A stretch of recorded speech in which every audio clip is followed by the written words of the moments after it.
Grateful and honored to be here. Thank you for inviting me, Habin and Vinay, for this wonderful opportunity. I'm from Mexico City. I've never been to India. This is my first time. And well, the universe always knows the perfect timing for us, and there's no doubt that this is the right timing for me. Before being an entrepreneur and a businesswoman, I'm a mother of 3. I'm also a woman like all of you, that I started my career thinking that I was never going to be able to reach where am I today. Feel confident about myself, have self-esteem, being empowered. I believe that spirituality is not religion. Spirituality is to know yourself and to be able to control your mind and your emotions. And that's why I founded CERTU, because I believe that all entrepreneurs, all institutions, and all the needs to find themselves and needs all this wellness for being able to first have mental wellness. For me, success is to be happy, and being happy is not easy. We were not born to know how to be happy or how to control our emotions. So first of all, for me, comes this place to get to know yourself and get to find this mental wellness where you accept yourself, where you love yourself, because everything comes from love. So that's why I founded CERTU. CERTU is a digital platform in Mexico that you can get workshops over the platform. And also now we're getting presential courses all over the country, in schools, institutions, and in many places like orphanages and other places. And well, I've always thought that money and success comes from being passionate about what you do, about being grateful and loving life. And it's just a process that we need to understand, and we've had to reach that comprehension. So for me, it's very, very special to be here. I'll tell you a little bit about my story afterwards in a conference that I'm having this opportunity to share with you. So I just wanted to say thank you for this wonderful welcoming. Thanks.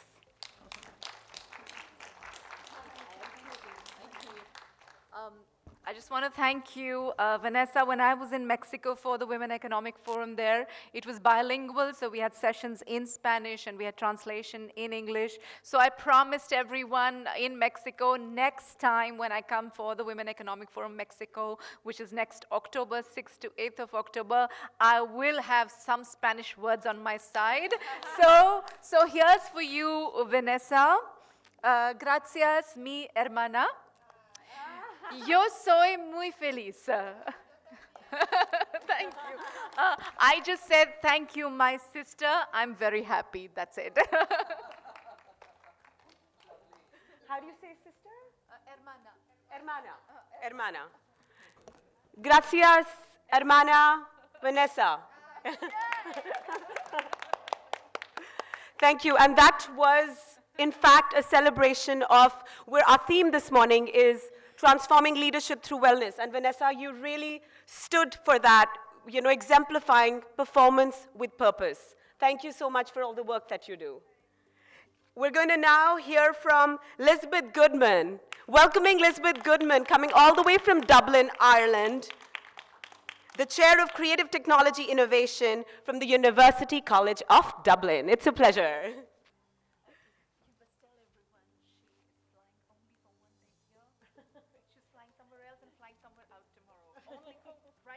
Wow, okay. Please meet the high flyer behind me. She is in New Delhi only for 24 hours. So we would love to have a chat with you because this is inspiring and, we do what it takes. Thank you for being with us. Thank you. It means the world. Thank you.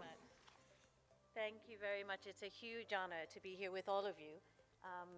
In Ireland, the Irish Gaelic language, which is the native language of Ireland, the translation would be 100,000 welcomes, is what they would say. So later today, if anyone is free and has the interest, I will present in much more detail about the work that I represent here. but I really represented a team. So the team of Smart Lab, the team of the Inclusive Design Research Center, and the team of the Academy of the Future with the United Nations. Our aim is to reinvent education through diversity and inclusion using technology for social good. And what we do is gather women and men and people with disabilities and elder citizens and native peoples from various worldviews together to create the content, curriculum, policy, social values, and technologies to support communication and education for all people in all languages with all forms of physical and cognitive ability, all forms of difference, so that we can replace the educational and communication systems of the world which are breaking down rapidly before our very eyes. So we're working with the United Nations and partners to create a very well trained and very well ethically and socially attuned world community led by women who will be ready to step up when the university structures and educational structures crumble even more than they are already doing. Why are they crumbling? Because the values are not aligned with the needs of our world's people, in tune with all of the needs outlined in the UN's Sustainable Development Goals. I will say much more about that and all the projects and opportunities if anyone wants to join later. Here I just wanted to say just a few words more personally, because so much that everyone else has said tunes in, including some amazing women I spoke to over coffee this morning. I think that all of our roles here on planet Earth have to do with inclusion and communication. Myself, I grew up in New York. I'm legally blind, so I don't need to register as disabled because I was lucky enough to be born in New York. And even though my family had no money, a company called Bausch and Lomb lived not far away. And when they invented very good lenses, I had the opportunity to try them early on. So I have very good lenses. I don't need to be disabled. Inclusive design is about designing a world so that no one needs to be disabled. It's about removing the barriers to ability. Having said that, I'm very, very much aware that many people don't live next to Bausch and Lomb, as I did in 1964 when I was born. And so what can we do to ensure that everyone with all forms of cognitive, intellectual, social, physical, sensory ability and difference can be included in the education systems of our world so that they can tell us what we need to know to invent the future education system that will truly be inclusive for all. That's been the life mission, and it's been achieved mainly with women. So very briefly, I don't want to take too much time, but what I found fascinating about everyone's talks is that the common thread is the giving voice to the experience of women and a diverse community more generally, but the voices that have been suppressed or ignored or talked over or interrupted or left out of the room have typically been women's. And those voices now that they're being shared and projected and captured and documented and put center stage are now transforming our understanding of what's needed. So I think we will achieve all of the Sustainable Development Goals personally and as a world community when women's voices are center stage. And that's one of the reasons I'm truly so honored and so excited to have found the Women Economic Forum, and I hope they'll be a strategic partner along with others. So very, very briefly, I think there are a few models that I've learned through the years. As a professor, I have run my lab, Smart Lab, in many different universities, Cambridge, Oxford, London, now we're in Dublin, New York, many places. But the model that we operate, which I made up, which was basically, if we care for people, the truth and knowledge will rise, was basically my ethos. And we branded that as creative technology innovation for real social change, by which we mean we bring artists together with engineers, technologists, medical doctors, policymakers, educators in teams, and we make sure that over 50% are women and over 50% are above the standard age and over 50% have some form of the disability or medical condition that we're trying to address, so that the diversity of the group finds the problems that genuinely need solutions and the diversity of the group finds ways to solve them. But that model, when I proposed it years ago, I sat in the Microsoft studios and all the various industry partners who now support us. no one thought that that model would work.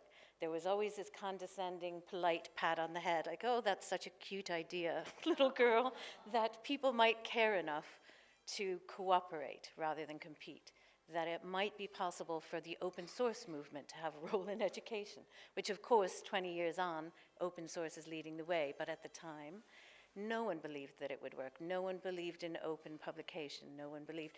It was an old model based on an old economic system of competition and of financially driven and power-driven economics. So this kind of social return on investment model did not exist.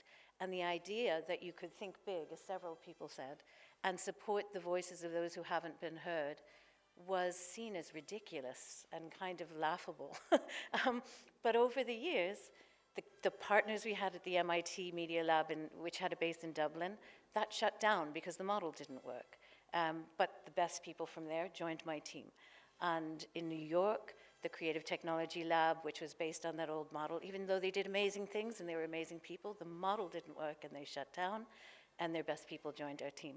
So over the years, not just our team, but many teams have benefited from the breakdown of these broken old models that are about competition. And now we have a model which is truly inclusive. So I could go on forever. I'll talk more later if anyone's interested. And we're using a virtual reality platform now to bring in people who cannot travel as well. So I can tell you all about that, but I think for this moment, the most important thing to say was that this inclusive model, this democratic invitation that the WEF gives out, I think is the key to success. And I hope really to partner